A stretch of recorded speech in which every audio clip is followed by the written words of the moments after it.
मानसरोवर, यह मानसरोवर।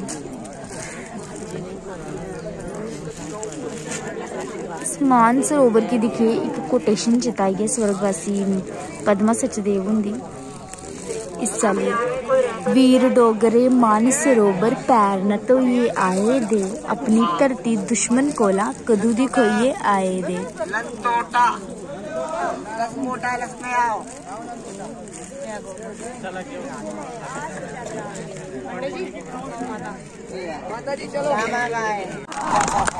आनंद नहीं आया, एक बार और जोर से। आनंद नहीं आया, जोर से बजाए एक बार हाथ।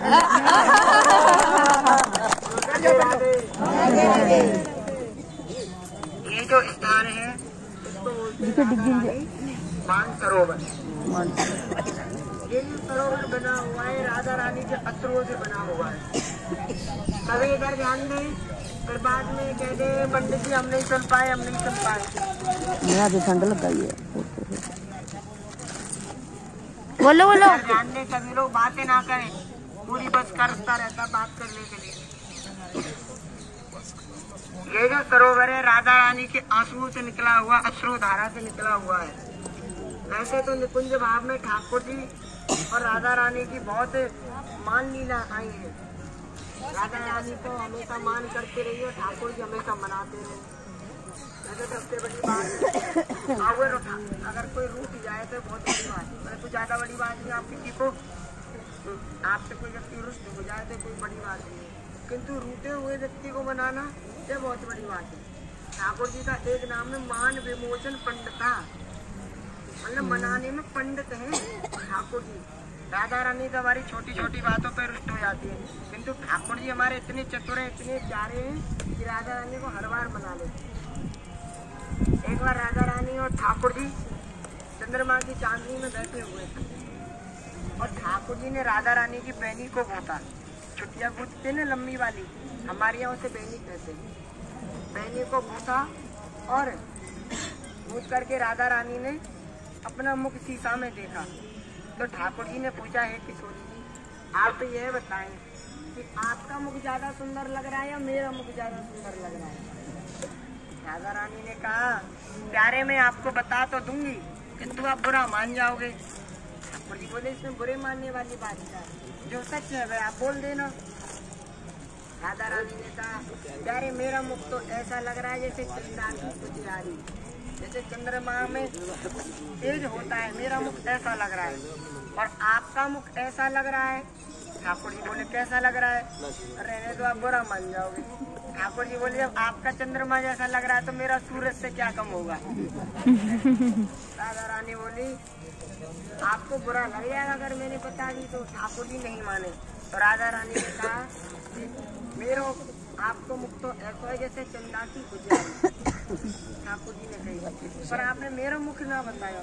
तब राधा रानी कहती है, मेरा मुख ऐसा जैसे चंदा की पुजारी, तुम्हारा मुख ऐसा जैसे मावत की अंधेरी रात।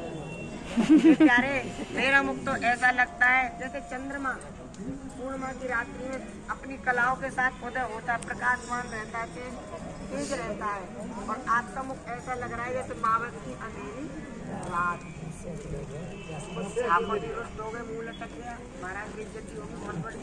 वो तो मन में बड़े लड्डू फोड़ रहे थे कि मेरी तो कुछ बड़ाई करी नहीं और उन्होंने तो बेइज्जती कर दी। हो गए।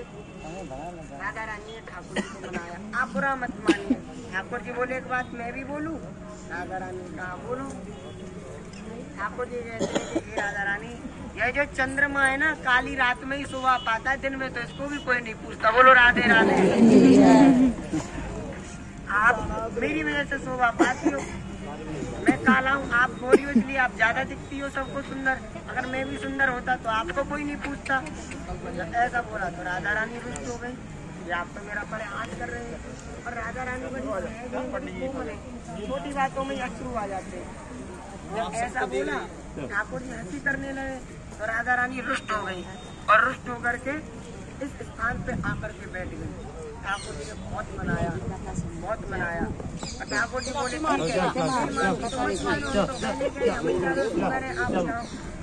बात और बोल रही तो गले पे नमक छिड़क दिया महाराज। राधा रानी इतनी दुखी हो गई, कुछ आंखों से अश्रु आ गए।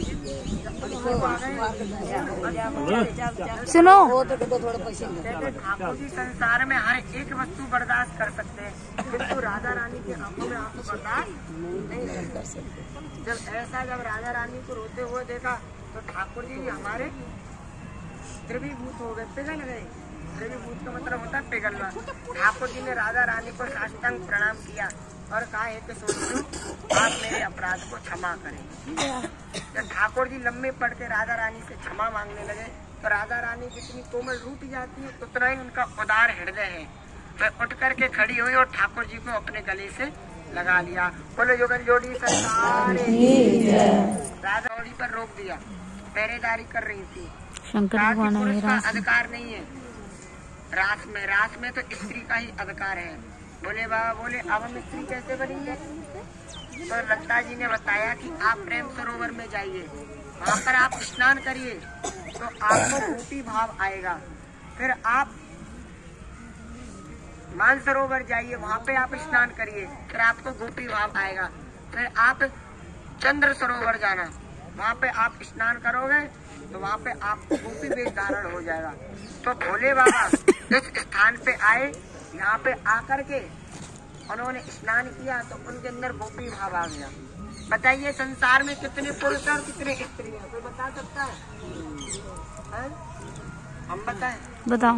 संसार में जितने प्राणी हैं सब स्त्री हैं, पुरुष तो एक है, वह है श्री कृष्ण। जब मीरा जी वृंदावन आई थी तो रूप सनातन गोस्वामी थे दो भाई। रूप स्वामी जो थे उनमें कभी भी स्त्री से नहीं मिलते थे। तो मीरा जी आई उनका दर्शन करने के लिए, तो उनके शिष्यों ने मना कर दिया कि आप अंदर नहीं जाते, हमारे गुरुजी स्त्री का मुख नहीं देखते।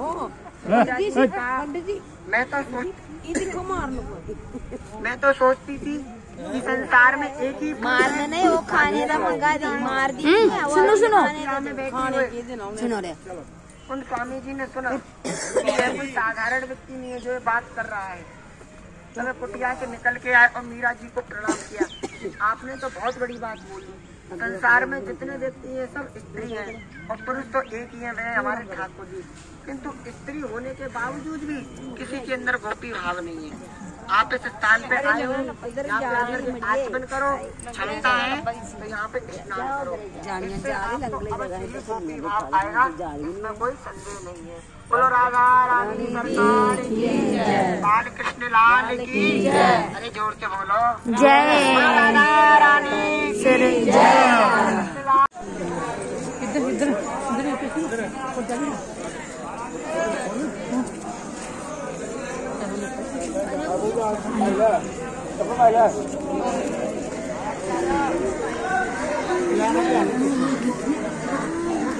क्या खाली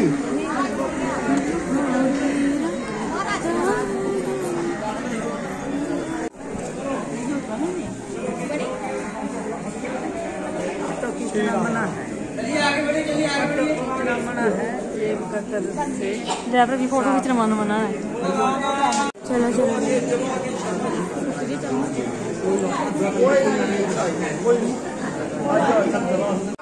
थोड़ा बहुत देख ले, यशोदा मैया मनोकामना